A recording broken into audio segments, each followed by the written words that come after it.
We've just been our colleague Quinta. Mr. Shune, quite a disturbing situation when we consider the conditions of the road that our own are expected to be using daily for their livelihood. Yes, Mr. Leo, it's quite unfortunate. It's a deplorable situation. Following the report that we just followed, when you talk Menchum, it means you talk Bafut, because the main access road to Menchum Division is through Bafut, and it falls within the confines of my role as a municipal councillor for the Bafut Council. That serves as a link between Menchum and Mezam Division to speak fervently on this topic because I master the subject matter. Okay.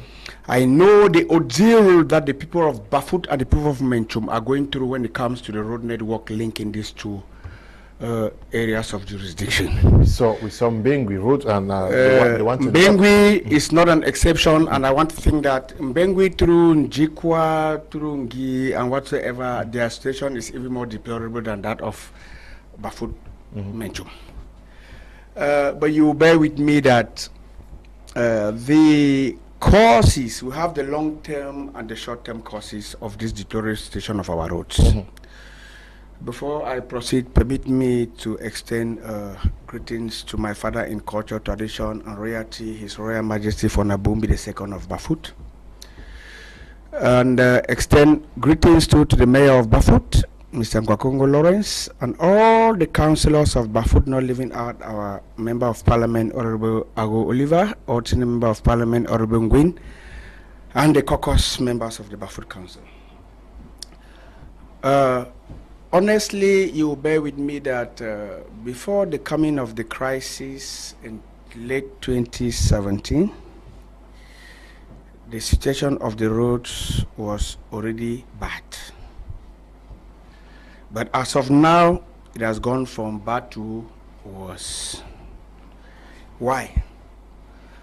I think within the budgetary constraints of the government, councils receive funds to maintain roads.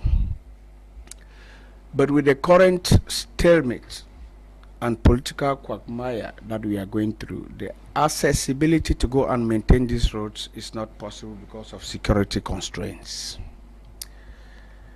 Secondly,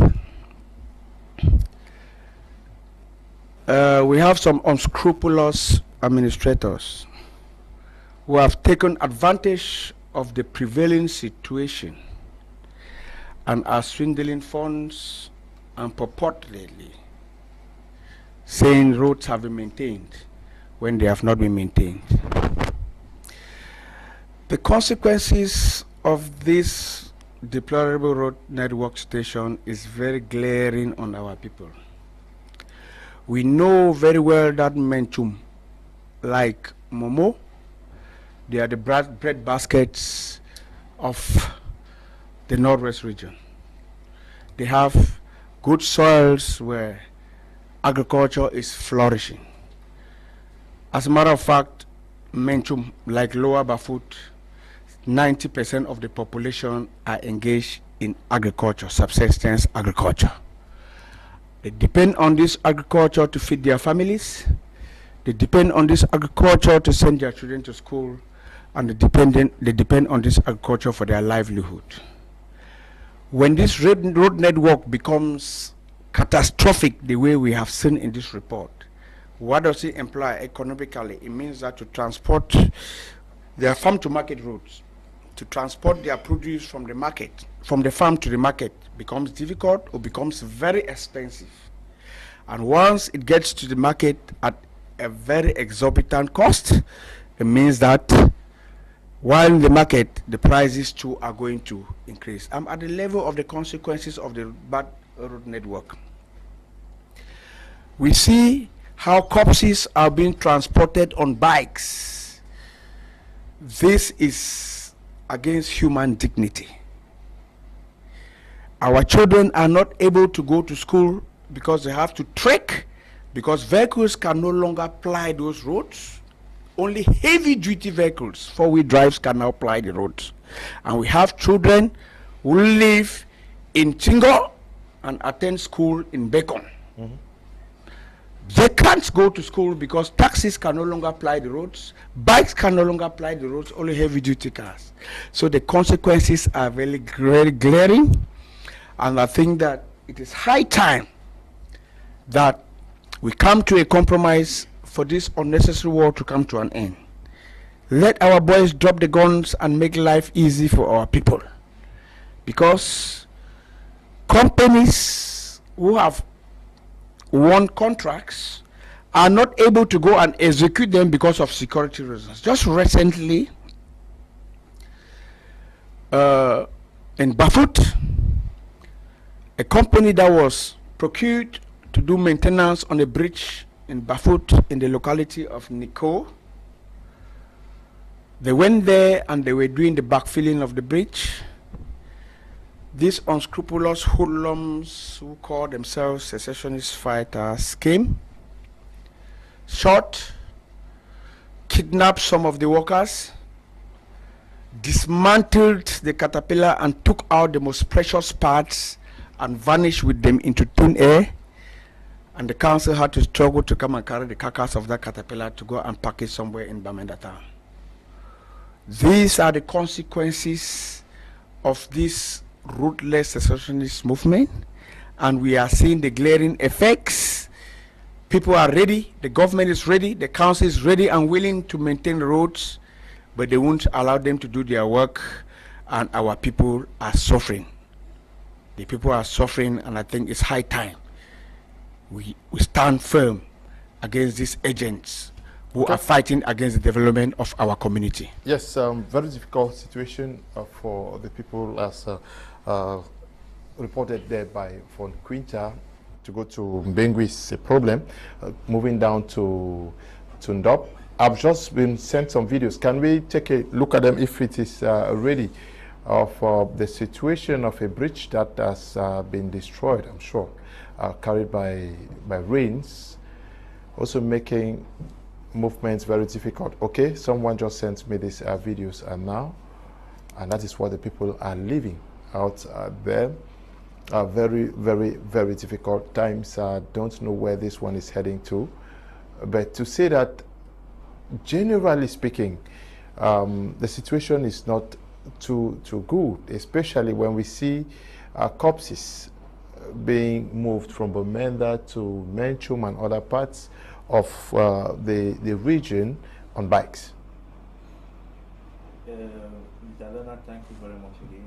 I want to categorically say that it's a very, very saddening situation, especially on the part of the Menchum people. We have come to a point where we are thinking if actually we are paying with food items to be sold in Bamenda. People who farm maize in Wum are unable to transport them from Wum to Bamenda successfully. They spend days on the road before they reach their market site, and they are unable to even sell. It is a very saddening situation. We don't know. Some of us keep asking, are we in Menchum, particularly part of this country? Are the leaders of Menchum, the senator, the funds, the member of parliament, the mayors that we have, are they representing us actually as they are supposed to represent? And it goes back to what Sir was saying here concerning Bafut, that only heavy duty trucks are applying the road, Bamenda road. And you want to look detailedly into it, you see that the road has become in this situation because of the heavy duty trucks in which the Bafut Council collects revenue from. Yes. Yet are not maintaining the roads. And yet they are not maintaining the roads. Mr. Shune. These are duty trucks that they collect revenue from, and they are unable to maintain roads that are linking the two divisions together. It is saddening. And when I hear him spoke here, I was thinking that he will mention something as such, but he technically dodged away from it, which to me, I see that is not a good play. Yeah, but that needs attention.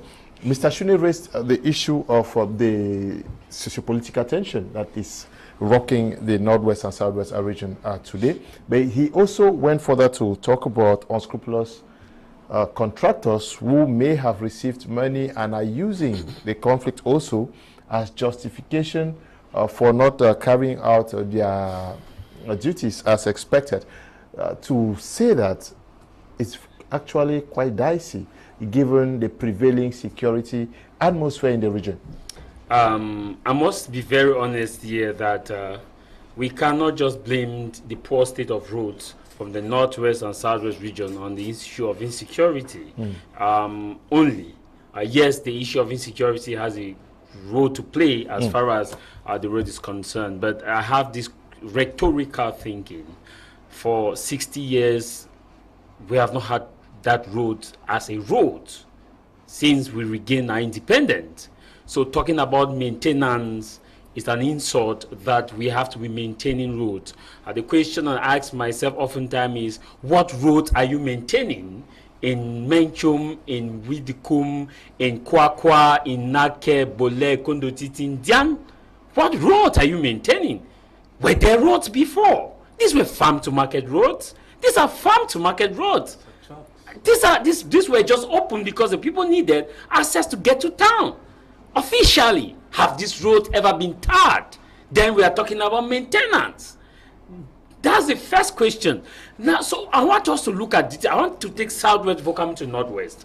Now, during the height of this crisis, why I say the sociopolitical issue has had a problem too, because during the height of this crisis, I went to Kwakwa to do a documentary. Now, that road was under construction. The road from Kake right down to, I'm sure, Ekondotiti, it was under construction. But when the crisis came, it put an end to the contractors were kidnapped and money were taken, and so it actually gave a justification to some extent. Why I say to some extent, because to another extent, we have the Génie Militaire. These are guys trained in combat areas. We saw what they have done in Boko Haram, how they have constructed other areas in Boko Haram. And I think that this option was not placed on the table because we have our forces of law and order, they're maintaining order in those localities. If they can be present there, it means that roads can also be constructed there by them. And secondly, I want to say that if you go to Ekondotiti, Indian, Meme, their roads, they are deplorable, are horrible. They have never had a millimeter of tar, not to even talk of good bridges. Then how can we be talking about maintenance? I think the issue of maintenance should not even be a question. It should not even come up in any debate for maintaining. What roads, first of all, are you maintaining? Now you come to the issue of the deplorable state of road in this area. I want to tell you that I went to Meta to Atong. I went to Atong, Oshen, Jikwa, Nkun, Ewane. Those who know these areas, they will tell you that the road in Menchum, in fact, the road in Menchum is better. It's an express road. They will prefer the road in Menchum than the road in Ewane, Atong, Nkun. That is, I have to trek for over 4 hours before we could get a bike. Before you could get to Nkun to get a bike to come to Ewane, then you will take you out in Jikwa. Then you can now get to the 404. From the 404 now, that you hold the 404 right up to town. Before you reach, you have blister everywhere on your palms. And one thing also which is about that road is that it's not only the bad road, but the fact that we have valleys. So you have the bad road plus the valley and all the right is risky. Very rough terrain. Very rough terrain. Now you look at this situation. If we had good roads, combating the armed separatist fighters would have been easy for the government, because look at the areas where you had some of these good roads tarred. It's difficult for you to place landmine. It's difficult for you to put some of these things that have been placed. You can easily note that something has been planted here in a road that was constructed, because you see fresh digging from those areas. But when you come to these other roads that were abandoned when we are talking about maintenance, there's something that we say that, show me your house and I will tell you your character. If I get into your house is scattered, I will tell you who you are. The state of that road in Menchum and in Ndian and in all this area tells us of the politicians that we have in this locality. And it is time for the peace-loving people of these areas to actually wake up and do an excessive scrutiny as to who they vote as councillors, as mayors, as senators, as members of parliament in the upcoming election. I think that this is a wake-up call, because you cannot tell me for 60 years Menchum have been having members of parliament. They build good houses in whom they have good houses, but the people don't have roads to access those good houses. The people don't have roads to access those markets. And they every day and time in time, you hear names will come and organize football tournament. The Menchum people, are they only good at playing football of tournament to showcase that there is peace in Northwest? No, it should not only be about football. Where growth passes, development follows. And you cannot construct good hotels in your area, and the people who are supposed to have the benefit of these hotels don't have access to the road. So it is a wake-up call. My dear Menchum people, Ndian Ekondo Titi, Emwa, Atonkun, Kwakwa Nakebole, the time has come. For far too long we have stayed on our cross thinking that these people are of our benefit, but they are not. Because if they were, as you asked the question, that you ask yourself the question, do we have elected officials? We do. What are they defending? They should ought to defend your interests of you, the common man. But if for how many years, I don't want to call names of MPs, but they know themselves. For how many years? They have been champion in this area. For how many years? We've had mayors for how many years? How long shall we continue to play tournament football competition in Woomfield, in O'Shea, in Jikwa, in Ekondo Titi, play tournament to say this MP organizes tournament, we'll go there, we'll play, they call the TV, the broadcasting, we say Viva and some will eat. How long? Yeah, now, this also comes to our minds, the key roles of the MPs and some of these guys. What is the role of an MP to a constituency? Is their job to do the roads? Is it the government that failed to make the roads, or the MPs, or the senators, or maybe the mayors? Okay, Mr. Leo, you have two categories of roads. You have council roads that are managed by the council, and then you have national roads that's at discretion of the national government. I think the Bamenda-Womb Road falls within the amples of the ring road that was promised by the head of state, His Excellency Paul Biya. And I am not in the position to defend why it has not been constructed here, because the government has been communicating on why that ring road has not been constructed. And actually, as we are talking, the ring road is under process of construction, and they are working around Ambe, and they will gradually come through Menchum and come through Mezam and come up to town. It's a gradual process, and we let us pray and hope that it comes to pass. And I think if it is slow now, it's because of the security reasons, and if it has not been done before, it was because of economic reasons. Before I proceed, I want to make some clarifications on what my co-panelists have been able to say here. My brother from Menchum was worried about the fact that revenue is collected from trucks plying the Bafut-Bamenda Road. You are implying by telling us that you mean that we are cooperating with the secessionist fighters who have hijacked that road for over 7 years, and when you are driving down to Womb, like I did, you have to meet them on their way, and if you don't comply, they are going to bullshit your car into the Bafut Valley. I am here saying in the Mondo Vision that the Bafut Council has no access to revenue from those trucks, because those trucks pay their revenue to the secessionist fighters who are hiding in the Bafut forest. But before then, they were collecting, Mr. Shune. Just go on. And if they were collecting, I'm saying it here loud and clear. Jarvis said he's not calling names. It is known everywhere that the Bafut Menchum Road, for over the years, the contracts have always been done by a famous politician in Menchum. Yes, we don't call names. By a famous politician in Menchum. So don't take your problems and bring them to Bafut. We also know very well that secessionist fighters have been destroying roads and bridges to prevent accessibility from our forces of law and order to come and attack them. Do we all agree with that? Thank you for understanding. So the deplorable nature of some of those roads, in quotes, is out of the perilous activities of secessionist fighters. They dig trenches into the roads. They dig trenches into the roads to prevent military vehicles to be able to do quick action, to be able to stop them when they are committing those their dangerous acts.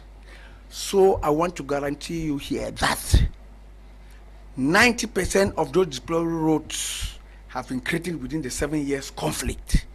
Because even before the crisis, our roads were bad, but not at this level.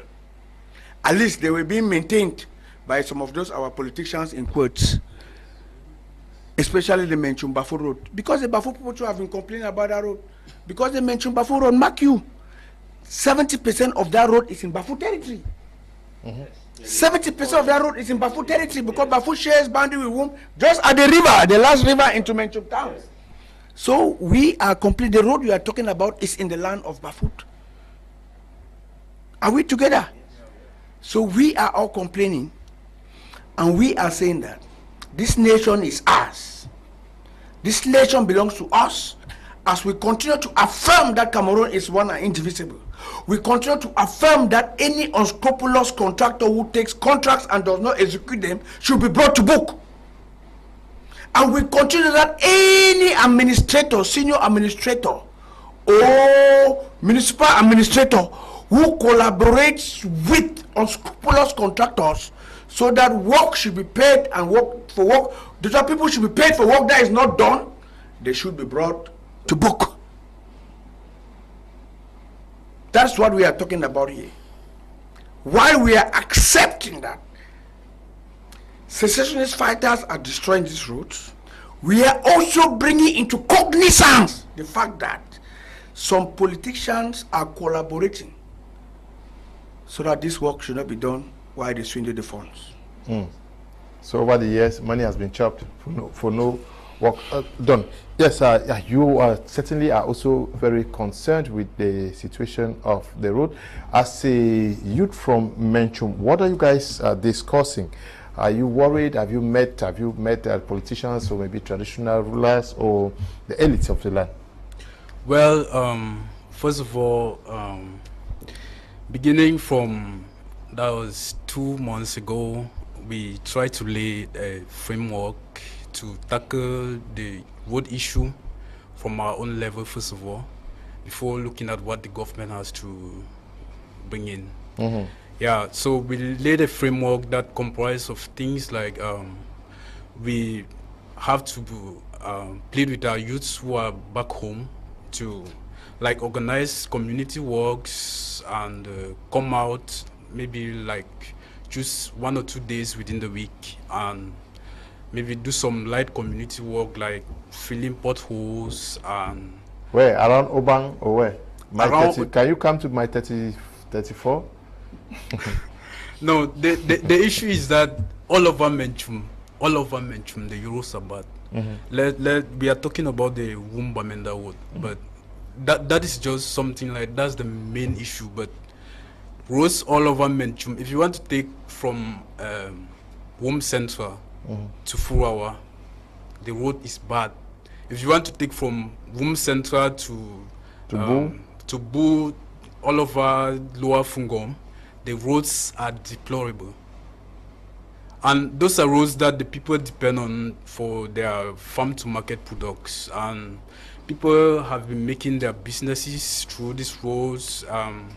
Like there are common markets that are around Fungom, like the Yemge market, which was a very booming market. But now that the crisis came, things have been different. Things have moved from, first of all, there are no people. The people there have reduced because of the crisis and because of the activities of the Ambe guys in court. So we don't know. We tried talking to the Senator Sekedi, and he assured us that in the days ahead, he's going to look into our issue and that he's there for us, and we are free at any time, to come concerning things. Yeah. Okay, let's take a look at some videos that were sent to me by some drivers along the Kumba Ekondo Titi stretch. The first videos, Eli. Finish. Me.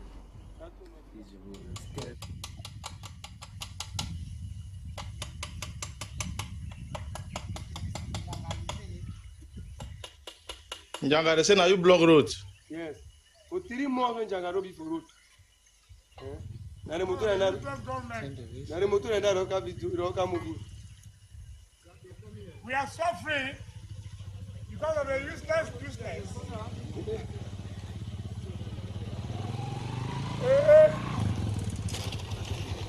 Yanga. Agree. Send a man give connection. Serious. So the driver that Colorado Kutaba. Go be over 3 weeks. So the driver that way Colorado Kutaba. So the driver dirty. I said, man, I said, never drive on a 1 man level. No comment. Now road work on the do now or na drive on a transportation. Which one? Wrong confused. Why are you manual labor on a driving? Mango be for over 3 weeks. You know, as some people reach for us. What do I? On a married. We married. With 17 begin. Wife and children. Yes. Wife and children. Why? So far. Okay, these are the videos that were sent from the field by drivers on that road. They sent the videos to me some days back. But let's take a listen to Sidwan and Damfu paint a picture of what they are living that way. Hello viewers of My Media Prime Television. You are welcome to Meme Division. Yes, the situation with the roads in Meme Division is not the best, as most of the roads being farm to market roads are not actually the best.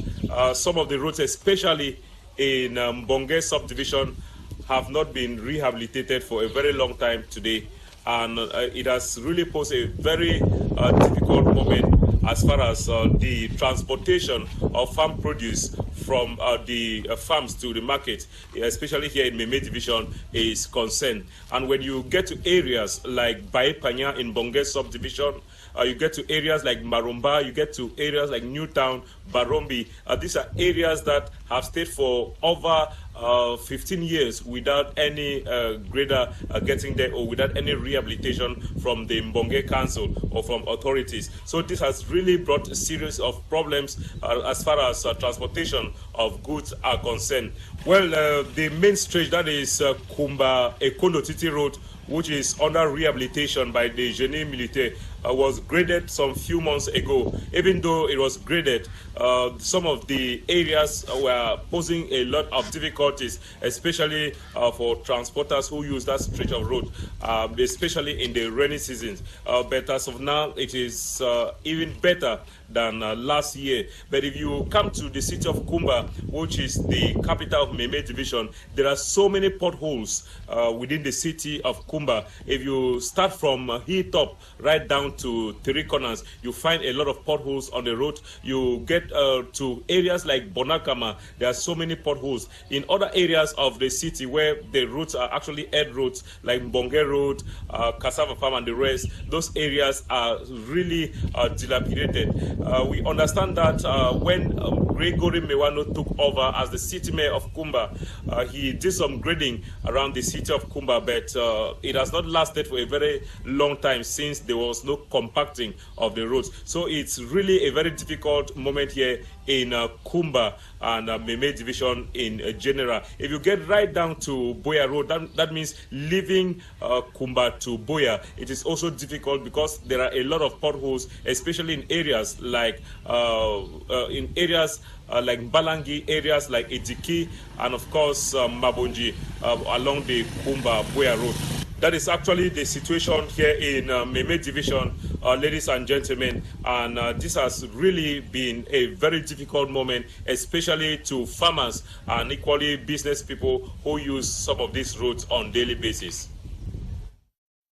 Sidwan Tamfu for that report from Kumba, chief town of Meme Division. Now, it is something that cuts across. It's not only a Menchum affair, because Quinta also talked about the situation in Momo Division, yes, and also went down to Dongamantu Division. For sure. We see that is something that has entangled the crisis-stricken regions of the country, Cameroon, because Southwest is not left out. You see the road leading Kumba to Kondo Titi, Mondemba, all those areas, Kumba, right down, almost reaching Boya. The roads are deplorable. I want to say that before the coming of the crisis, like the councillor O'Reilly mentioned, that most of these roads are bad and in this situation because the armed conflict is playing a vital role to keep the road at the stage now. And I want to say that before the coming of the crisis, you see that these roads were like this before the coming of the crisis.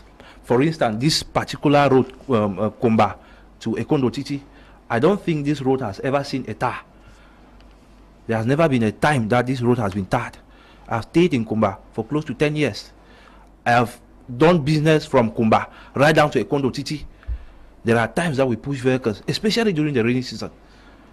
You put your luggage on a vehicle and you people push until you reach your destination. There are some people who spend weeks there before they come back to Kumba because you cannot pay and go and pay and come back. Situations of the road. You come now to the road leading Kumba right up to Boya, Ejiki and Mabonji. Those worst areas, Balangi. Those are roads that were recently tarred. In this case, I can say that, yes, it is very true that the crisis is playing a very vital role in this situation, because to me, I think that because of the digging from those who have picked up weapons, the Ambe boys, because of the digging, it has caused this to happen. But what is our government doing? This is the question I am asking. What is our government doing? I want to believe that the government of this country have a substantial military that is, I say they are cut across, because our military is not only based in fighting. Our military can construct roads. It is clear they are doing it in other places. They have been doing it before. Why not employ a national road like National Road number 11, the Wumba Meta stretch of road that has been given the ring road? Why not employ the military that has been constructing roads to work on the road if they are talking about the crisis that is disturbing the road constructions? So to me, I think that it's just an act of wickedness and unpushful leaders who are not able, leaders who do not have the population at heart. We have leaders who are not willing to help. To me, I say that these our leaders are people who they fight for their stomach. They fight for their immediate families. Because I've not seen a genuine leader, especially in the case of Mencho. I don't even want to go to the case of Southwest. I want to talk on my own. People who do not have their people at heart. These are the kind of leaders we have. Because the councillor rightly mentioned that the road of Menchum for the past years is being maintained by a famous parliamentarian. And I am asking myself, this famous parliamentarian that has been maintaining the roads cannot forge for a road to be tarred. Why maintain the road always? Cannot forge for this road to be tarred. I don't want it to appear like it's a program that is aimed at attacking a personality. We are talking about issues of roads touching on the northwest and southwest region. If we focus on one particular person, the impression would be like we were paid to do sabotage on an individual. You asked a question on Mr. Shuni about probably the role of the MPs, the senators, and the rest. Let's have I've always been saying this on some of your editions about the same question, that we must be very honest here to say that members of parliament and senators are not developmental agents. First, their role is to legislate and to ensure that the legislation that is supposed to be implemented in the national territory meets the aspirations of their people and carry the aspiration of their people to the upper chambers, and they play an oversight to those who are charged as developmental agents. As developmental agents, we are talking about the Minister of Public Works and the Minister of Public Works. We are also talking about other ministries, Ministry of Transport, that has also a role to play as far as the construction of road is concerned. Now the question I will always ask is that, what are the members of parliament from all the areas of the northwest and southwest be doing when these same ministers or ministries table their bills subject for a new year for review? What do they do? Because these same members of parliament live in this their constituency. Yeah. They live in this area. They know the challenges. But is it at the level where a budget is being adopted that you have to insert? Is the lobbying not done before that? No, because what comes to the parliament is a bill, yes, that is already prepared. I agree with you. Is it at the level of that you? No, I agree. The issue is the members of parliament have the right to call for this minister or ministers subject to what is called an oversight. Even within the period of execution, at any point in time, when they think that something was done and ought not to have been done, or was not done and ought to have been done. Now, in the case of lobbying, I agree with you. You can lobby before them, but the question now is, must we reach the area where we are lobbying? Because I believe that, in all honesty, the state has a vision and has a purpose to achieve it. And that vision, we're talking about national roads. We're not talking about municipal roads. We're talking about national roads. And that has a role to play in revenue collection.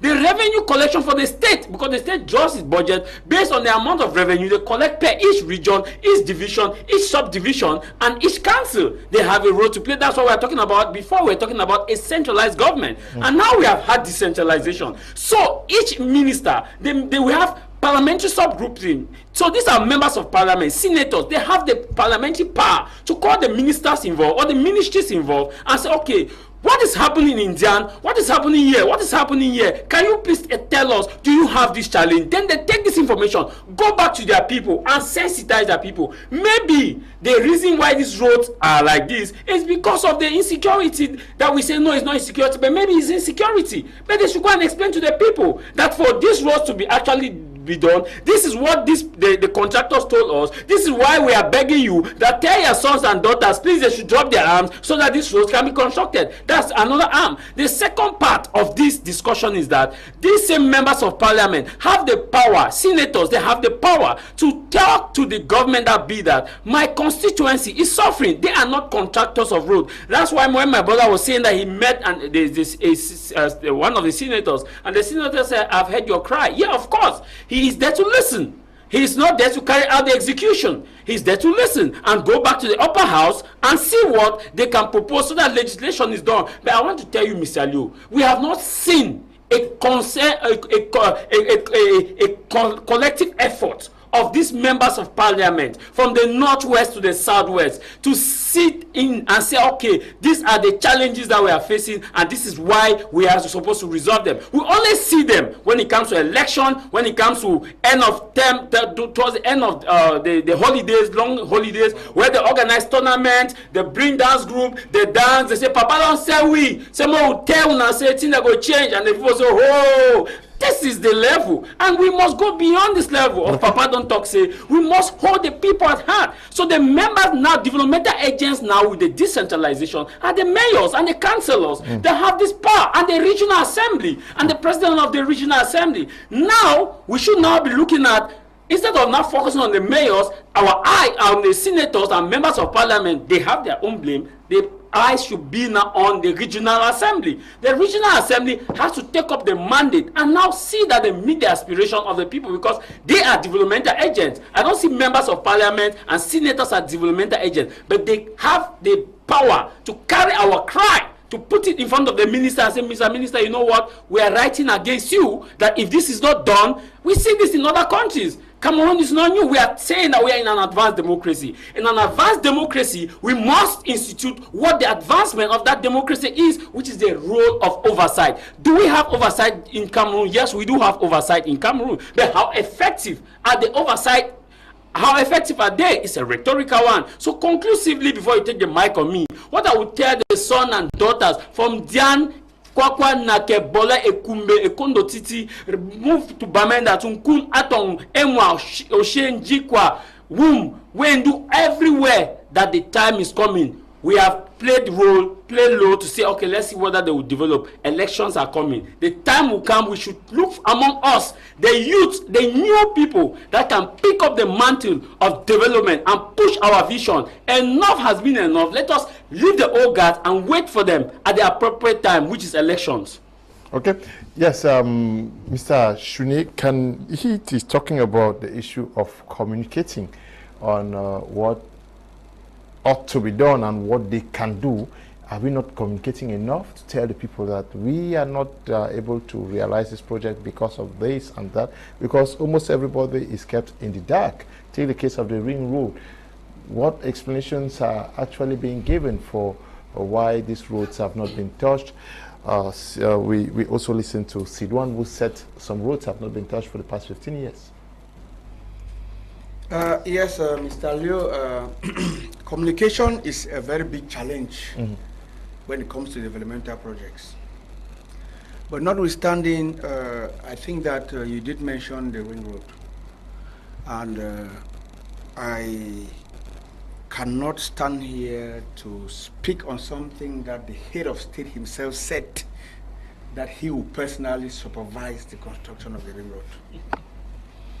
So I will not speak on the behalf of the head of state because I've not been delegated to do so.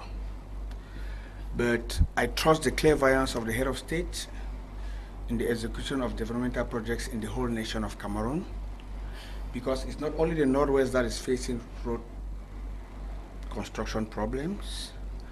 We know of the famous Marwa Kuseri Road, where the Chinese constructors were kidnapped and they abandoned all their equipments and left.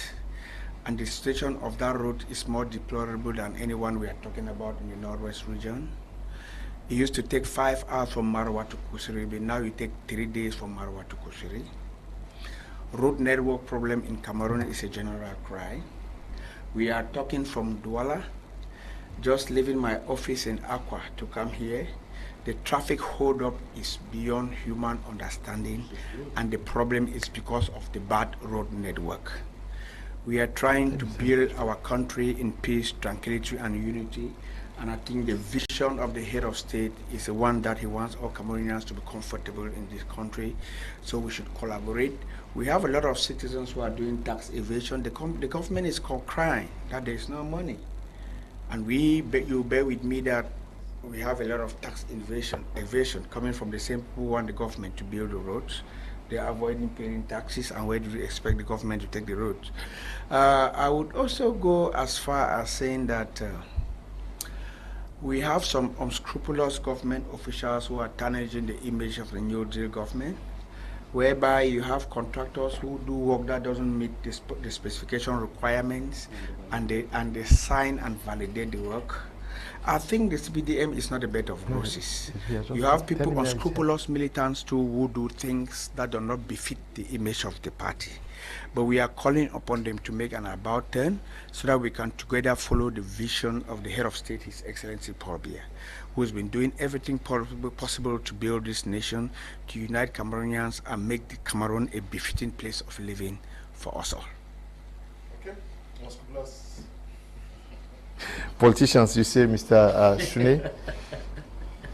I mean what I'm saying, because I think that it falls within my domain of competence. I'm a contractor as well. Okay. And when I see a road that has been validated and 3 weeks after the road starts degrading, I begin to wonder who signed the signature of acceptance for that job to be paid. So we are saying things that are real, and we know so very well that our head of state, His Excellency Paul Biya, in whom I trust in his clairvoyance, has been doing a lot to fight corruption amongst the unscrupulous civil servants and politicians in this country. We know that Cameroon is the only nation in this world that has engaged in fighting corruption, and in their jails, in their prisons, you will find ministers and prime ministers, and you could even find a whole government. It takes courage. It takes a man who loves his nation. It takes a man who is determined to build his nation to be able to do what His Excellency Paul Biya has done by picking up his collaborators for corruption and putting them in jail. I think this is a very laudable initiative on his part. I think he should continue with his Operation Sparrowhawk, because these are the people who are tarnishing his image. These are the people who are tarnishing the image of this country and bringing development back instead of promoting it to go forward. So I want to think that as an elected official, as a bona fide member of the Cameroon People's Democratic Movement, I am accountable to my people who elected me.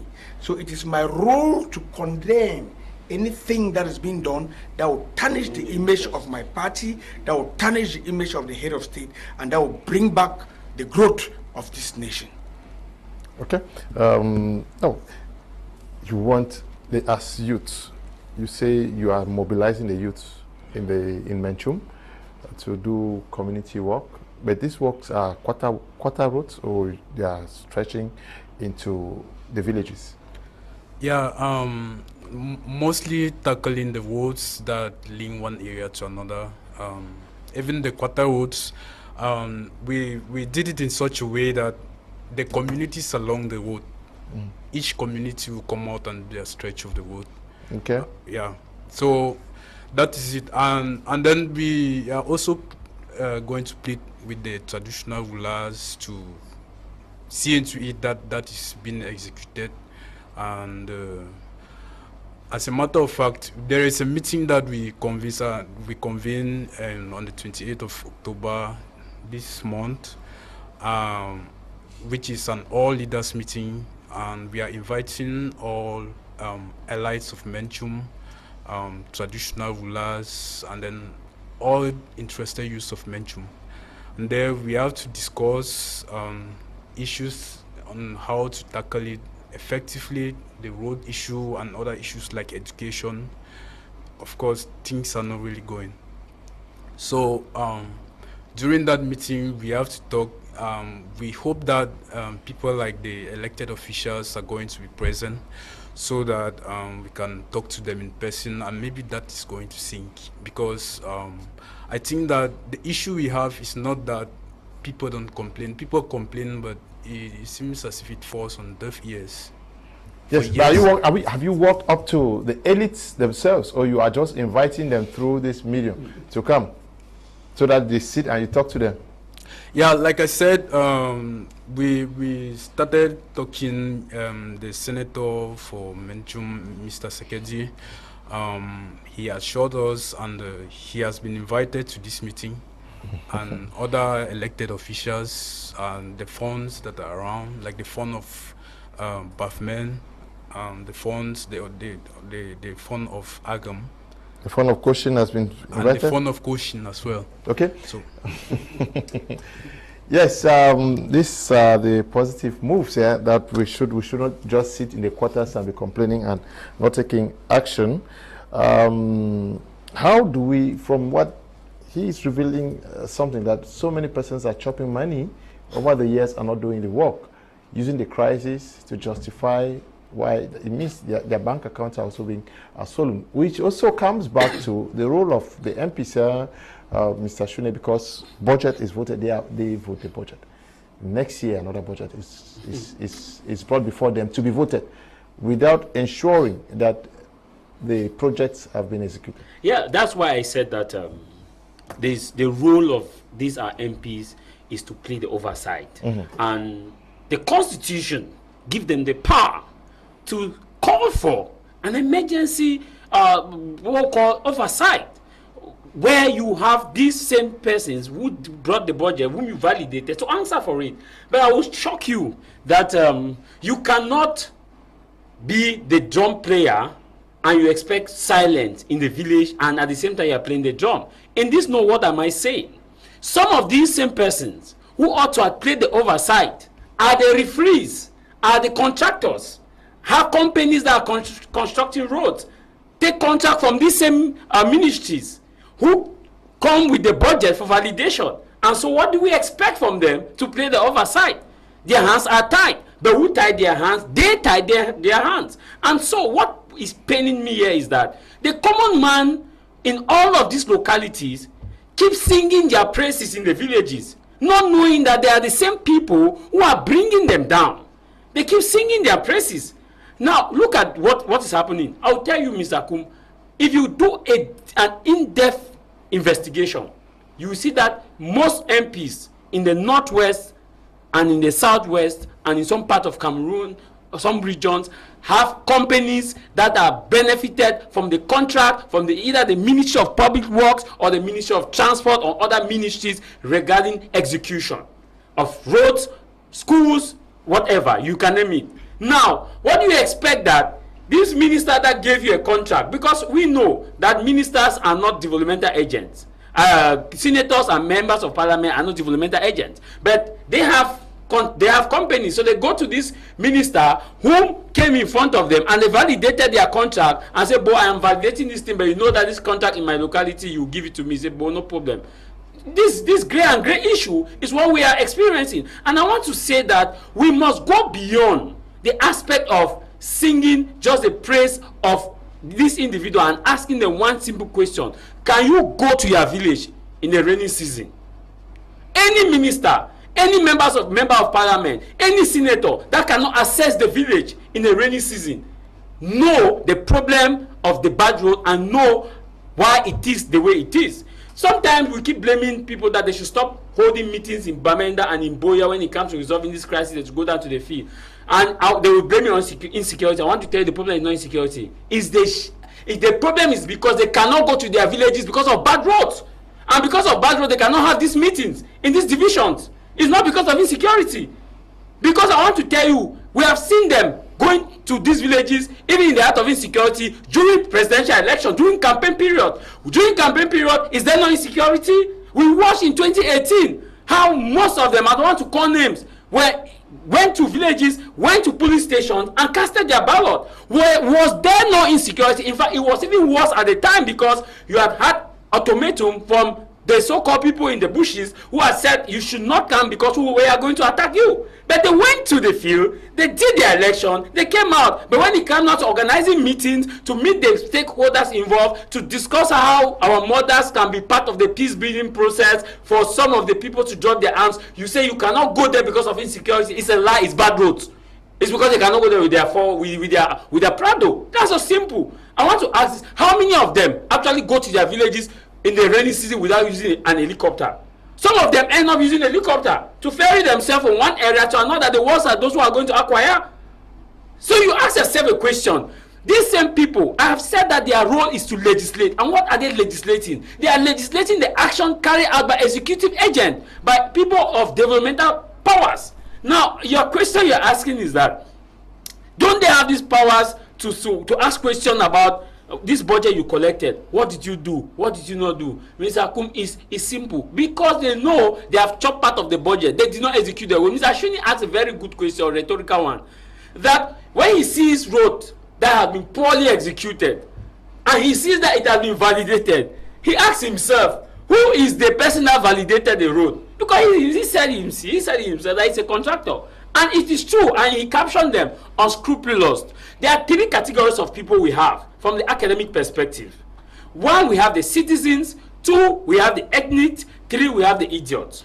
Now, this is a philosophical way of defining the society.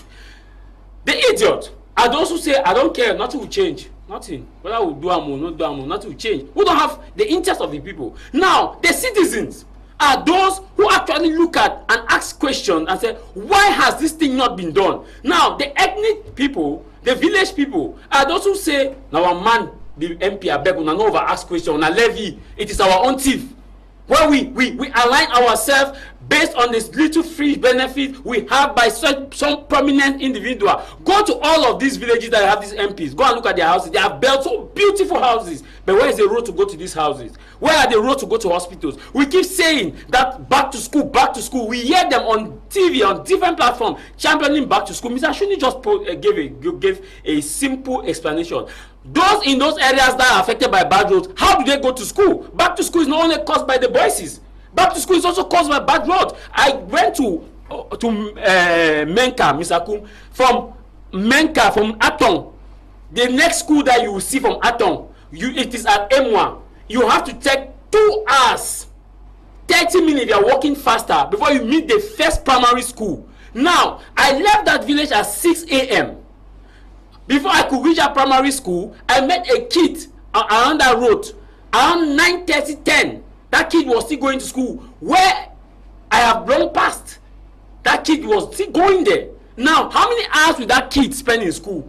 Because of road, there is no road. And you ask, we have a lot of these factors. So when we are championing back to school, we should not only limit it to the armed insurgency. And you ask him a question about communication. Yes, we have a system of poor communication when it comes to execution of road. And I am happy he had painted the picture that bad road is a problem of Cameroon, which means that it's a problem of his government and his party. Because if we must look at this critically, everywhere we have bad road. Now, he said from the beginning of this program that it was money issue why the ring road was not tagged or had not been tagged. But now it is an issue of insecurity.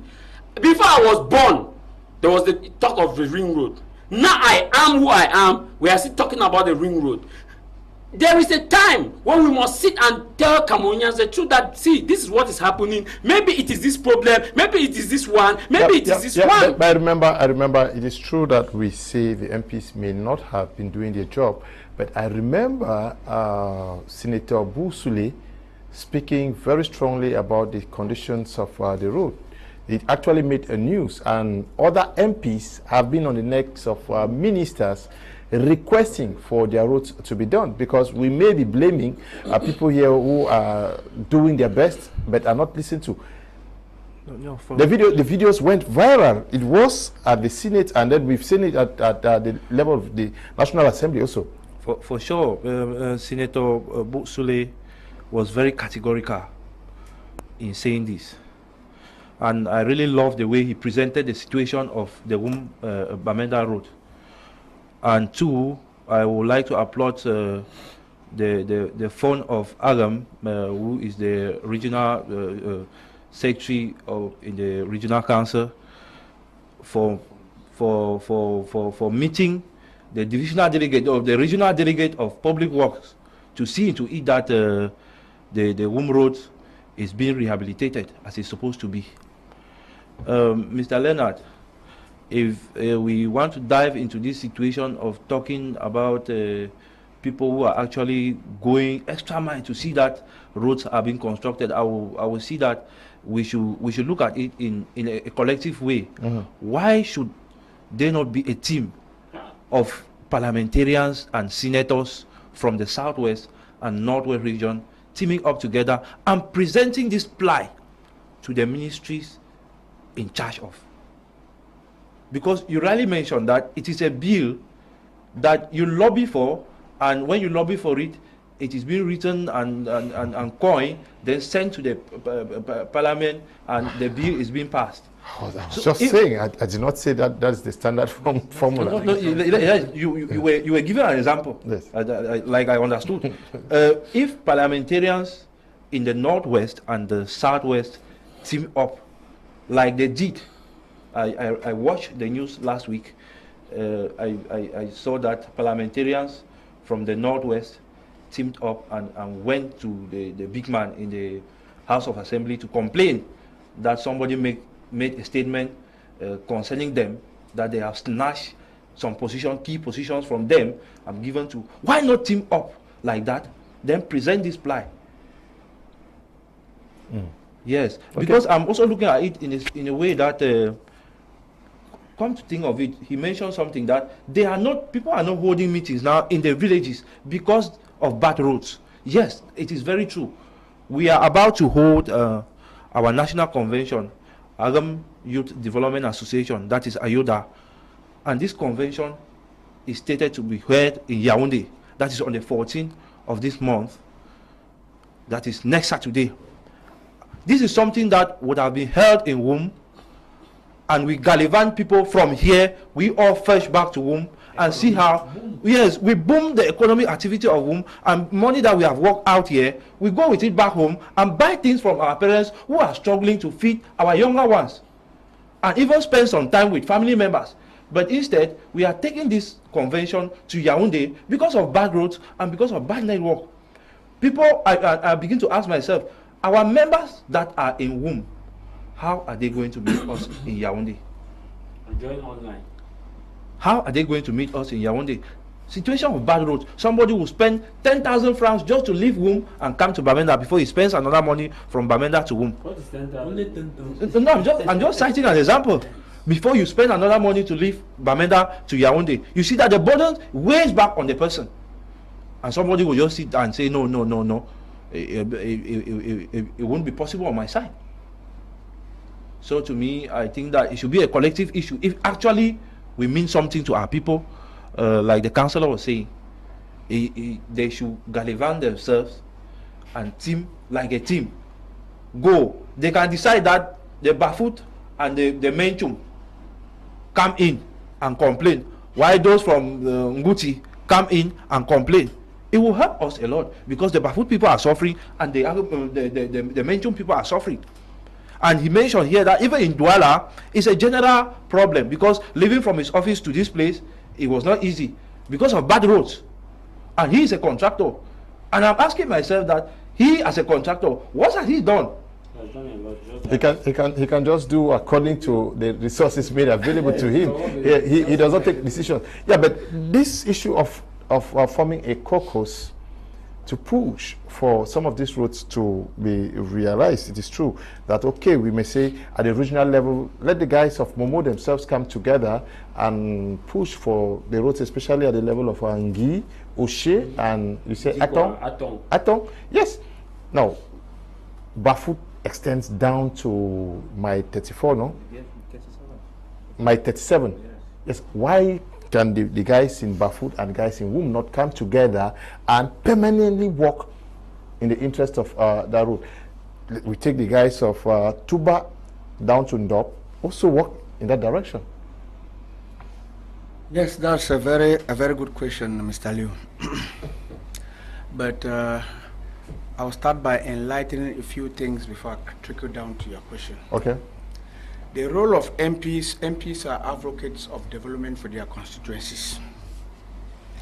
They do monitoring, supervision, and evaluation of projects in their areas of jurisdiction. I would like to laud the initiative of Honorable Ago Oliver of the Bafut Tuba constituency, who has been doing a fantastic job in terms of monitoring and supervision of projects in the Bafut Tuba Council. But I urge him to do more.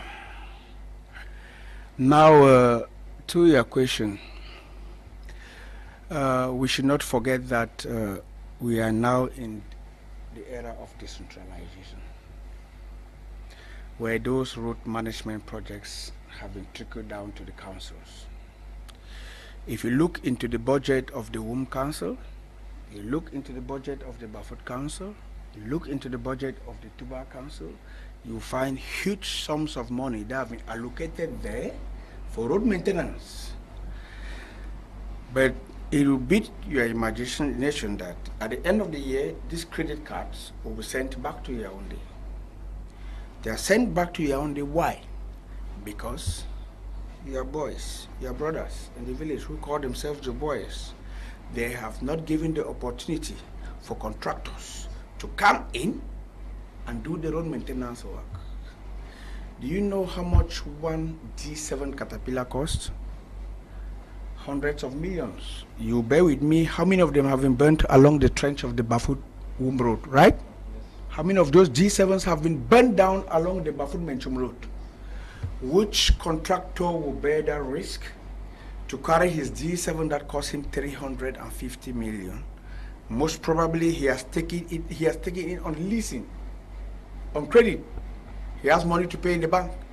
And then you take it down to do a contract of road maintenance, and the Caterpillar is burnt down by secessionist fighters. I want to assure you that, my dear brother, you said Ayoda, Agam Youth Development Association, they will be having their convention in Yaoundé. The major reason is insecurity. Insecurity has caused that the roads between Bafut and Menchum should not be maintained. And because of that insecurity, that road is deplorable, and you are moving your convention to Yaoundé. Let us look at the long-term and short-term causes. Let us not just look at the immediate cause. Let us not think that it is the Womb Council or the Bafut Council that has deliberately refused to build that road. It is because they have not been given access by the brutal, barbaric, man-slaughtering boys calling themselves Ambazonians, not to come and repair the road so that they can give a better living to the people in that area of jurisdiction. And then I go forward to make a correction. We, following the special status, we have a regional assembly in the Northwest, not a regional council, as you earlier said. So the Fund of Agam is the secretary of the regional assembly and not the regional council. So I want to conclude by saying that the major cause, we might have some other short-term causes that has caused the fact that our roads are not fine, but the major cause is insecurity. And I want to insist and persist that even the Dabanga road, even the Kusere Marwa road was stopped because insecurity from Boko Haram. So we are fighting insecurity at 3 fronts. The government of this country is a very responsible one. The head of state stands steadfast to his mission of building and developing this country. And I think that some of my statements have been misunderstood by Mr. Jarvis and misinterpreted. I'm not here to do a counter-attack, but I'm communicating to Cameroonians that this country is a peace-loving one. Our head of state is doing all his best to build this country and bring peace, unity, and tranquility. But, in quotes, I still want to acknowledge that we have some unscrupulous politicians and unscrupulous contractors who are trying to betray the cause of the head of state, His Excellency Paul Biya. And when we find it, we will denounce it to maintain and promote his integrity. Okay, good evening to you, Emungwam. Julius Kum, you are writing that the money for each council is for council's route, not national, as the ring road. Good evening, and you say, and the amount is just 27 million francs CFA, which is quite okay. You see, it's 100 million. Okay, okay. Because we should not be giving wrong information. Yeah, the council has what they have to do, and also the government has what it has to do. Okay. The issue now is like I said earlier on.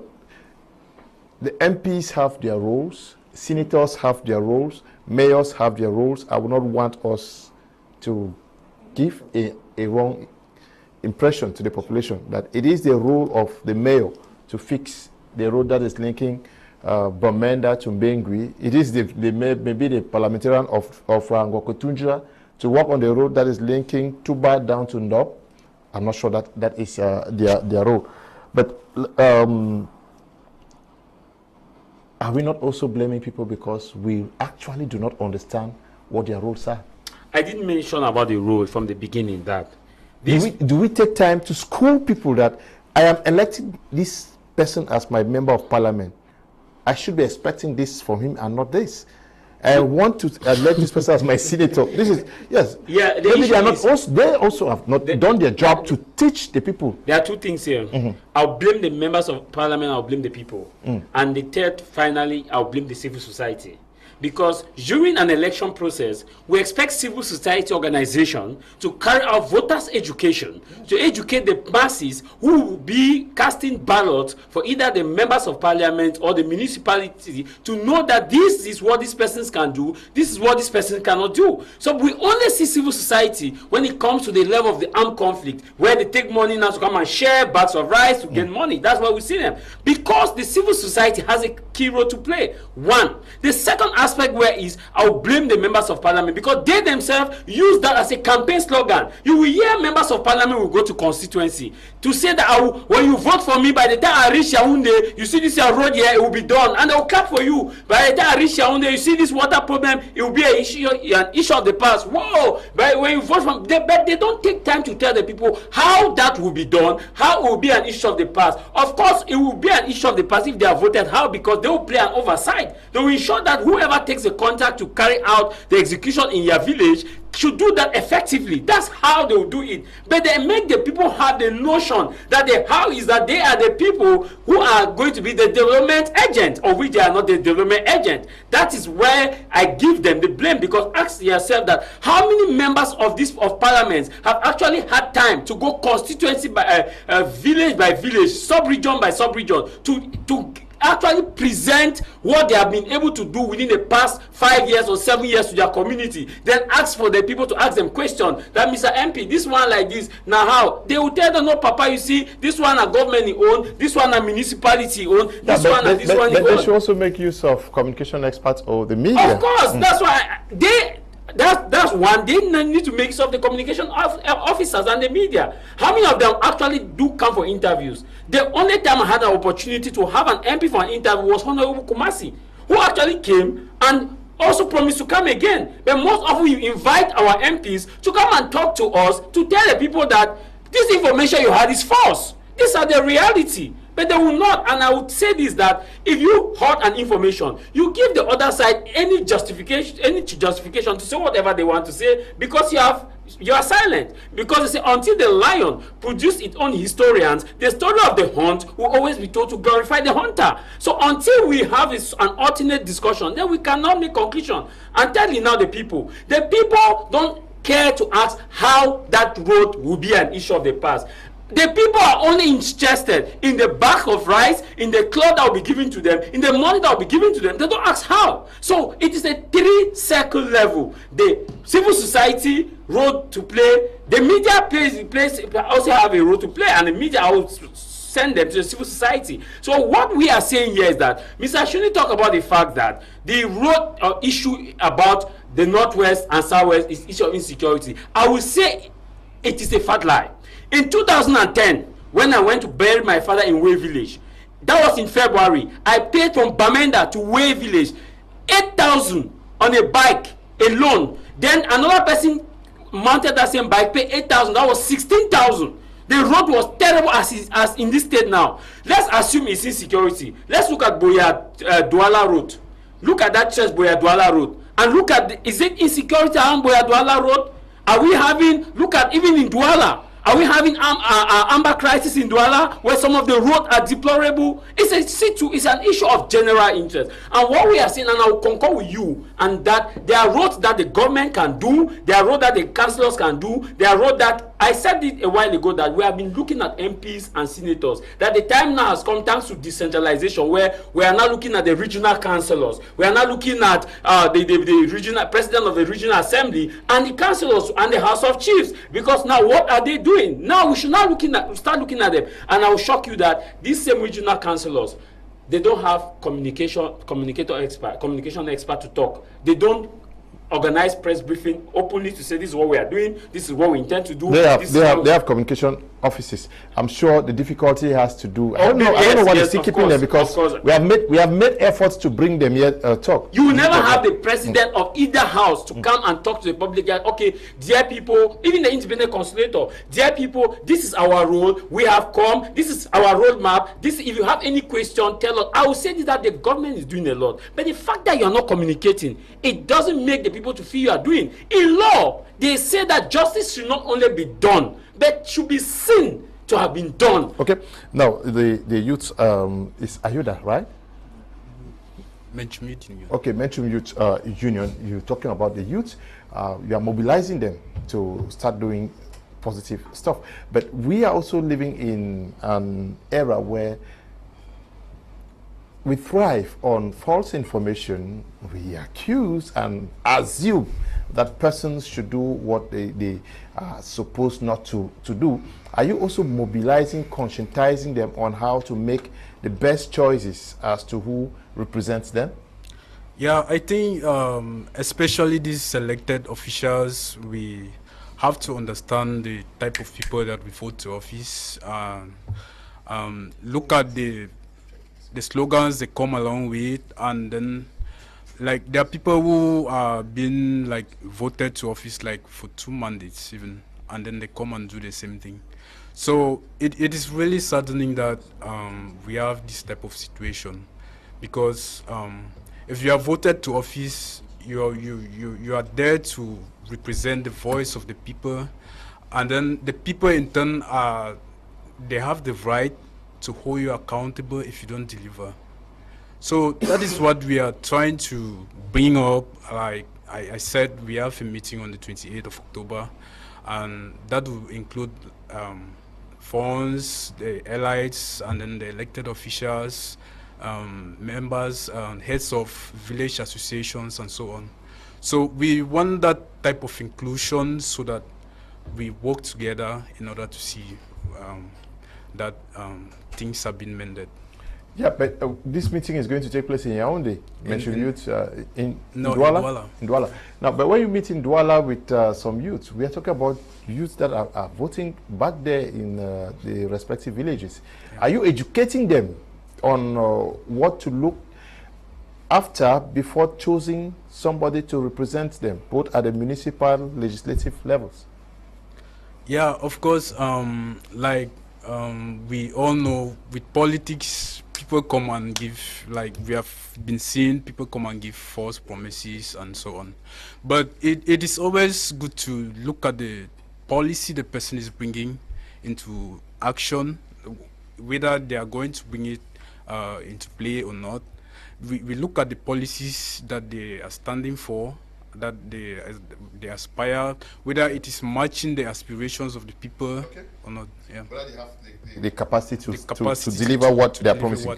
This one says a bill has 3 stages. The first reading, presentation, debates the general principles. The second reading, propose changes at committee stage and report, agree or disagree the bill. The third reading, the first house agrees amendment, the second house agrees. Once the both houses agree, the bill receives presidential assent and becomes a law. Okay. Good evening to you, and good evening to you, Honorable Malumba of the Boya Urban Constituency, and also to you, Honorable Wallan Richard, who is, I'm sure, he should be watching, and all the other MPs. I struggled to get through to the mayor of Ikondo Titi to be part of this program. It was not possible. I also spoke with an official of the Northwest Regional House Assembly. I expected him to be part of this edition of the program, at least to say what they are doing. It was also not possible because, I don't know. Mr. Shune, why are you taking this courage to always come in front of the TV to explain these things? Because it's difficult to get officials. You are a municipal councillor, but you are always there. Why is it very difficult for others to come and explain these things like you do? Maybe because you are mandated and they are not? Besides being mandated, I am an elected official and I owe responsibility to the people who elected me. Okay. It is said that on easy lies the head that wears the crown. Not all people who are leaders are into leadership. Some are there in power. Some are there to express pure leadership. And I think that I am an expression of youth leadership, and it falls within my roles and responsibilities to communicate to my people, to edify and educate my people on political principles, economic principles, social principles, and the well-being of a community. Because as a politician, you need to communicate to be understood. You need to communicate to educate and edify your people to understand how politics runs. So, following our context of discussion today, I still want to continue emphasizing that there are 2 types of problems when it comes to road infrastructure, where obstacles come in, as opposed to what Mr. Jarvis was trying to impose. You have roads whereby their deplorable state is as a result of insecurity. You have roads whereby their deplorable state is as a result of unscrupulous contractors.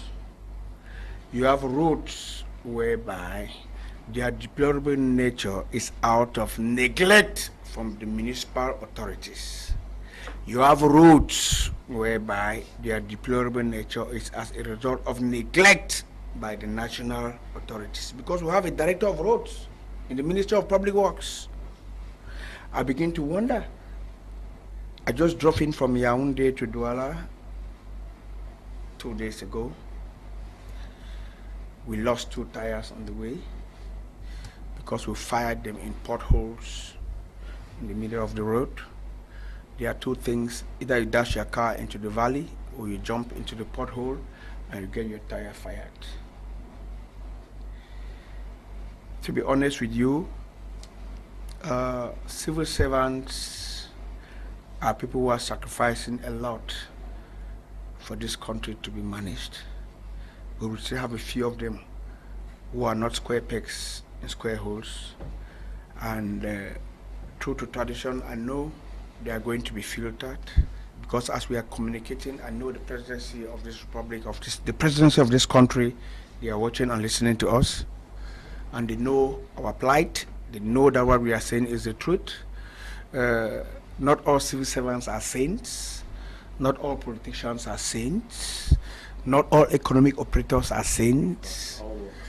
Yes, so we still have some bad grain that has to be filtered so that projects in this country can be realized perfectly. Projects in this country can be managed perfectly. Projects in this country can be monitored perfectly, so that I think state money should not be squandered and embezzled by unscrupulous citizens who don't have this country in heart. Okay, we are going to take a second. Listen to the report that was done by Von Quinta on the state of the roads in the Northwest region. It is no longer news that where a road passes, development sure follows. This, however, is far-fetched in most parts of the northwest region of Cameroon, where the state of road remains worrying. From Menchum Division to Mezam, Ngokutunja Momo Division and many others, the deplorable state of most roads remains a cause for concern. On rainy days, passengers will be forced to alight from the vehicle to walk a distance because the nature of the road does not permit the driver to drive through. We are in Boom, Menchum Division of the Northwest region. The deplorable state of the road do not only affect passengers but hinder smooth transportation of goods, with families now obliged to transport corpses of their loved ones on motorbikes. The state of the road depicts neglect and abandonment. Trucks as well as small vehicles get stuck in mud, while motorbikes and their passengers are covered with mud.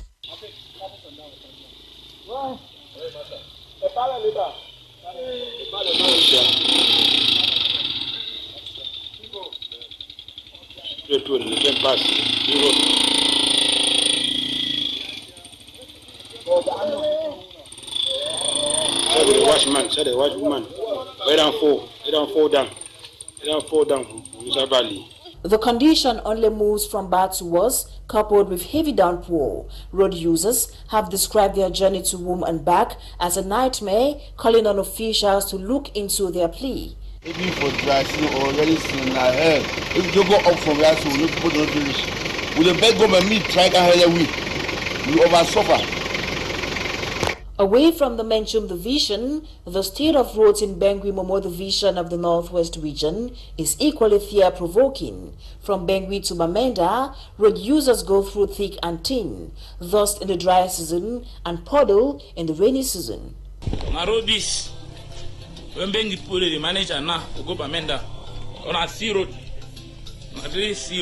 it's a Cameroon. So my one come on Bangui reach Bamenda. You don't tell let's say come on arrive for teenager. Sea road, sea road.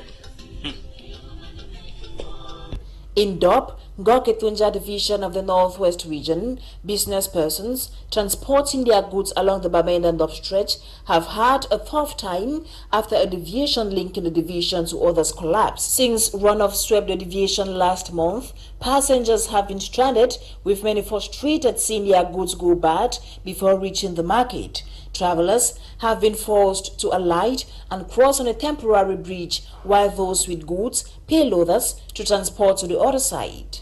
With the state of most roads in the region going from bad to worse, road users are calling on competent authorities to act. But the million-dollar question on the lips of many is, for how long will this continue?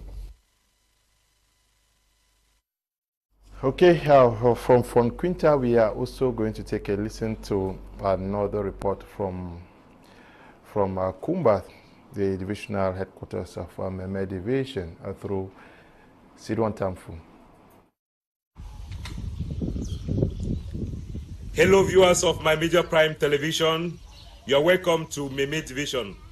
Yes, the situation with the roads in Meme Division is not the best, as most of the roads being farm to market roads are not actually the best. Some of the roads, especially in Mbonge subdivision, have not been rehabilitated for a very long time today, and it has really posed a very difficult moment as far as the transportation of farm produce from the farms to the market, especially here in Meme Division, is concerned. And when you get to areas like Baepanya in Mbonge subdivision, you get to areas like Marumba, you get to areas like Newtown, Barombi. These are areas that have stayed for over 15 years without any grader getting there, or without any rehabilitation from the Mbonge Council or from authorities. So this has really brought a series of problems as far as transportation of goods are concerned.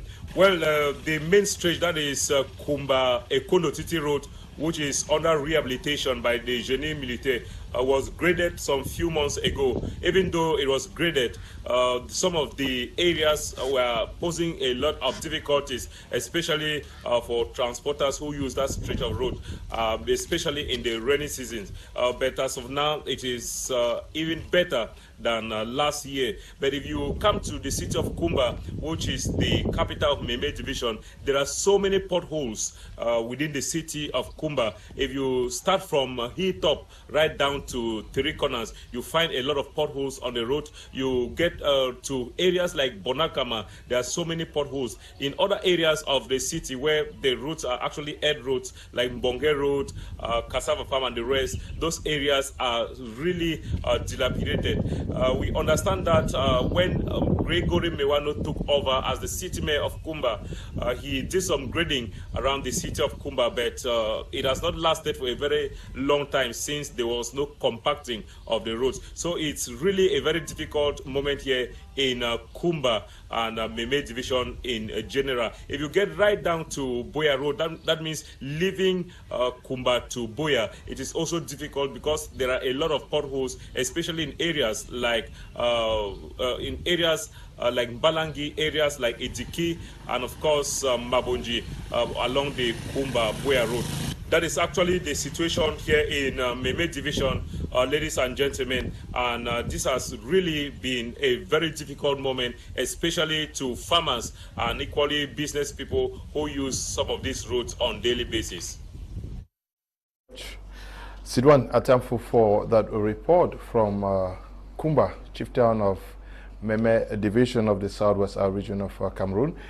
Mr. Shune, the situation is actually not very good, especially as the people are grappling with the telling conditions of the ongoing sociopolitical tensions rocking the two English-speaking regions of the Southwest and Northwest regions. How do we get stakeholders to ensure that we may temper with other things but let the routes at least be passable? Yes, Mr. Liu, we started by affirming here that where a road passes, development follows. But we should also agree that he who brings in uninfested faggots should not complain when visited by lizards. You have understood in my previous analysis that the secessionist fighters are using road destruction as one of their weapons to prevent the military from coming in to stop them from their unscrupulous activities. We politicians, we have been preaching peace. We have been preaching reconciliation because, as I always put it, in every political dispensation, there's always room for reconciliation. The head of state, in his magnanimity and love for his nation, called for the Grand National Dialogue. During the Grand National Dialogue, it was instituted that those who drop their guns should join the GDR. Most of them are doing so, but some of them are still in the bushes being instrumentalized by our brothers in the West, thinking that by so doing, they will hold on to their motive of destabilizing and destroying this country. But we say that what they are doing now is the last kick of a dying horse. We have talked to the people, and you see that peace is gradually coming. The people are now collaborating with our forces of law and order to be able to desert them out of the land. Peace is gradually returning, though they are coming back with sporadic attacks. But I think we should continue preaching peace as instructed by the head of state. We should continue promoting peace as instructed by the head of state. We should continue soliciting peace, because peace is primordial. Peace is primordial for any development to continue in any place. Peace is primordial for tranquility to reign in any constituency. I think that I want to add my voice to that of the head of state. I want to add my voice to that of the parliamentarians. I want to add my voice to that of the mayors, to say that our people should our boys should drop their guns, adding my voice to that of our fonts and chiefs that should drop their guns and let peace and tranquility return, because our people are suffering, our mothers are suffering. There is no access, road to market road, farm to market roads have been destroyed. There is no access to health care, there is no access to education, there is no access to peace and tranquility because of their activities. Let them come, let's sit and dialogue. For at the end of the day, dialogue is fundamental in any crisis, and only dialogue will bring peace and tranquility. The barrel of the gun will take us nowhere. We should come down on the table and dialogue as brothers and sisters and find a way forward for peace, unity, and tranquility to reign in our nation. Yes. How do we get all stakeholders to see the need to prioritize this issue of roads? Thank you, Mr. Leonard. I wish to make a statement that it is through our collective effort as humans to see the need that there be peace, and we should work together with our leaders, if at all they are willing to work with us, so that the roads are being rehabilitated or constructed as we need. For instance, I want to say that I am a member of AYODA. I am the public relations officer of AYODA, and AYODA is a vibrant youth wing of AGAM that is aimed at encouraging and forging education of youth and enlightening them, empowering them to have skills in leadership and developmental issues, especially those that concern the clan. And if I am from this corner of an association, I think that we are a people who really want that the community should look better for everybody. AYODA had pride itself as the lone organization that saw the need for peace to reign in Agam, and they called for a national convention with the Agams and the Fulanis that were having a problem in Agam, and slaughtering was ongoing. So AYODA looked into it and saw the need of calling for peace to return home, so that we live as one. And if today I am a bearer of AYODA's vision, I think that with our parliamentarians, with our senators, with our Lord Mayors, we can work together and bring the needful home, especially linked to the issues of the Bamenda Road. Okay, Travis, we have to mobilize everybody to stay focused, especially with regards to the road situation. How do we mobilize resources, but also mobilize people to understand the procedure that accompanies the realization of projects like that, and to actually know the responsibilities of institutions and persons? Thank you very much. I think that from now henceforth, the MPs need to go back to their drawing board and see how they communicate with their masses, with their constituents, as far as their activities and their duties and responsibilities are concerned. I will tell you with all certainty that most of these members of parliament from the Northwest and Southwest region, they are using the crisis as an opportunity to stay away from their constituency. They have mobile offices. Their offices is based in Yaoundé, and just called now on most often on WhatsApp to ask, Boha village day, how all man, how things, that's how all. So I think that they are now using the crisis as an opportunity to say, not all of them. I'm saying most, I am not saying all. I'm saying most, because if you ask, when last did they visit their constituencies? A part of official assignment to say, okay, the PM is going this way, we go. A part of saying that there is this, as an MP, your constituency is your place of origin. That's where you are. You only go to Yaoundé for sessions, and you come back after session, and you are there to receive the people on their day-to-day activities and to ask on how the laws that have been implemented affecting them. So that when you go back to session, you can now lobby and say, okay, this is how this law has affected my people. This is why my people think that revenue collection is affecting. And so you can be able to have the first-hand information. So they should go back to drawing board, re-establish a connection to their constituency. The second aspect I want to call is that the civil society organization are not helping matters. Instead of taking advantage of the ongoing armed conflict in the Northwest and Southwest, I think they must engage in voters' education and also civic education, because only those who happen to go to school benefit from civics and ethics. The question is, what of those who don't take the formal education, those who are doing other duties that help to generate resources? I'm talking about the welders, the carpenters, those who are in the farms. What are you doing to educate them to know the duties and responsibilities of the leaders they will seek to elect? Now, another issue is these persons also on the field have a duty and responsibility to know to go to these MPs and have their phone numbers. I will tell you that the phone numbers of the secretariat of most of these MPs is not known by the constituency. It should not be a secret. Here in Cameroon, you can sit and call any member of any Congress person in America. You can write to the office. You will receive feedback within 24 hours or 48 hours or even 72 hours. But can you have that in Cameroon? You can send a mail even in the next 2 years. You will not receive it. That's to tell you that if you are working for the interests of the people, you should have a hotline where you regularly have an exchange with them. I said they could be doing a lot, but we don't know. We could be talking based on the little information we have. But I want to say, you make mention of an MP a senator who have been crying, who did something about the road. It's laudable. And we could be saying, and they have been doing a lot of things within the chambers that we don't know that they are doing a lot of things. I'm saying they could be doing, we don't know. The few images that we see in the parliament that filter out, we celebrate, we say, wow, thank God. But it is time for them to come back to the constituency and explain. After the session ends, you come back and brief the people. This is what I said. This is what you people are going through. I think they have that responsibility. Another responsibility is that they owe the people the duty to communicate with them by going to the press and granting one-on-one interviews as other members of parliament do in other countries. When I went to Nairobi, I could have access to everybody, including the vice president of the country.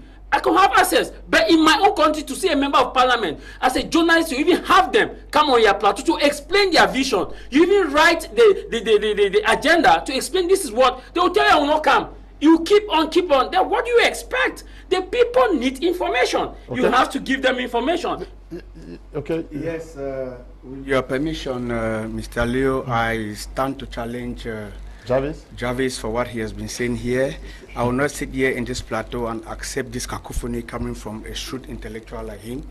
I think as a journalist, he should go down and seek for information.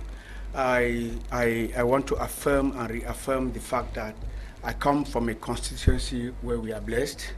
I come from the Bafut-Tuba constituency where our parliamentarian, Honorable Oliver, has been a man of the people. He is a father to all all the residents of the Bafut-Tuba constituency, and he doubles as the divisional chairperson for the public investment budget for Mezam division for all the 7 councils, meaning that they control all the roads, networks, they control all investment programs in Mezam. And I stand to challenge anybody, go down to Mezam, all the 7 divisions, you see that they are in perfect condition. Just go to the Bambili, look at the Bambili, the Bamenda Bambili Road, look at the Bamenda Babanki Road, look at all the road networks and all the projects, public investment budget projects in Mezam. They are at the best of execution. And I want to say that he shouldn't say that all parliamentarians almost, but I want to guarantee you here, and I say it without any fear of contradiction, that I'm not the spokesperson for the MP for Bafut-Tuba, but he's doing a fantastic job, coupled and doubled with his job as supervisory authority, as chairperson of the investment budget. He has been doing everything possible to see that everything is done to the best of the satisfaction of the people of that area. And I would like that my brothers from Menchum should find out who is the chairperson of the public investment project, but for Menchum, and make sure that he does his job, because he's the one who has the cane to go behind the contractors to make sure that all projects are executed firmly as they are being done in Mezam. Which means that Honorable Walang, who is the regional chairperson, is doing a great job supervising the work your man is doing in Tuba. Yes. He just indexed something which I did not say. No, please, we are out of time. You are learned already. Yes. What should be? No, let me give you this time to talk about your conference. Is it you or? Yes, talk about the conference that's coming up. Okay, thank you very much. I want to thank you very much for giving me this opportunity. I want to call on all Agam youths to come out massively on the 14th of this month, that is in 2 weeks' time, in Yaoundé, for we are having a national convention. This is something, a first of a kind. Agam has not had a youth wing of such magnitude. We want to believe that we are people of great caliber, people of knowledge, people that can execute, and we are able to do it because of the pride we have. Our seniors are behind us from the massive contribution that we have received so far, and encouragement from them, our MPs, our Lord Mayor, and our funds, most especially. We thank them, and we plead that nobody should be left behind.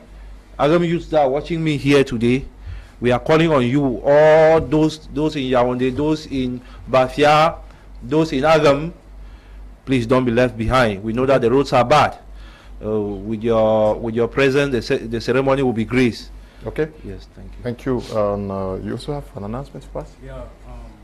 Concerning the meeting on the 28th, I want to call on all youths of Menchum, and the invited to please pull up on that day in their numbers. We have a lot of important issues to discuss as far as the development of Menchum is concerned. So, you want everybody to be there. What is it taking place? On the 28th of October. This month? Yeah. In Douala? In Douala, yeah. Okay. Precisely where?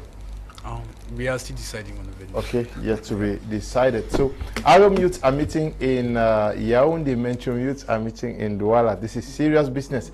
Thank you guys for coming. I'm very, very grateful. And to all of you who took time off to watch this edition of the program, we say we are so grateful. Thank you, Desmond and Eli, for production. Stay blessed.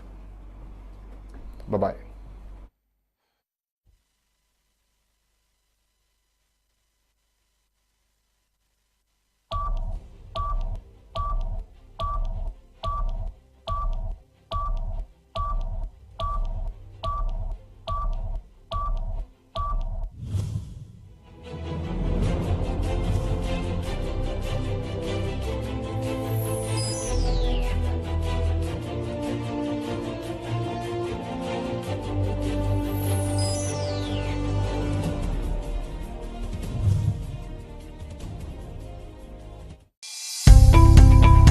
Welcome to a new world.